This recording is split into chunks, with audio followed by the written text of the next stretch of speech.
બાંગ્લાદેશના પાટનગર ઢાકામાં એક 7 માળની શોપિંગમાં આગ લાગવાથી કમસે કમ 43 લોકોના મોત થયા છે. આ આગની ઘટનામાં 22 લોકો ઘાયલ થયા છે અને અનેક લોકો આગની જ્વાળામાં જોતા ઇમારતની નીચે કૂદવા લાગ્યા હતા. બાંગ્લાદેશના આરોગ્ય મંત્રી સમંતલાલ અને સેના ઢાકા મેડિકલ કોલેજ હોસ્પિટલની મુલાકાત લીધી હતી.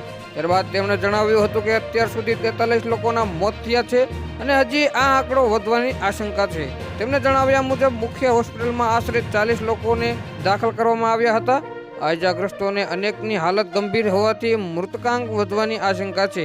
આગની ઘટના ઇમારતના ફર્સ્ટ ફ્લોર પર આવેલી એક રેસ્ટોરન્ટમાં લાગી હતી, જે ધીમે ધીમે ઉપરના માળાઓ સુધી ફેલાઈ ગઈ હતી. અહીં કેટલીય રેસ્ટોરન્ટ અને કાપડની દુકાનો હતી. એક અધિકારીએ કહ્યું કે આગ લાગવાને કારણે ઇમારતમાં 75 થી વધુ લોકો ફસાયા હતા, જેમાં 42 બેભાન થઈ ગયા હતા. આ લોકોને ઇમારતથી હેમખેમ બહાર લાવાયા હતા. ફાયર બ્રિગેડની ટીમની 13 ગાડીઓએ આગને બુઝાવવાનો પ્રયાસ કર્યો હતો. કેટલીય રેસ્ટોરન્ટમાં ગેસ સિલિન્ડર હતા. આ આગ લાગવાને કારણે અનેક લોકો ઇમારતની અંદર ફસાઈ ગયા હતા.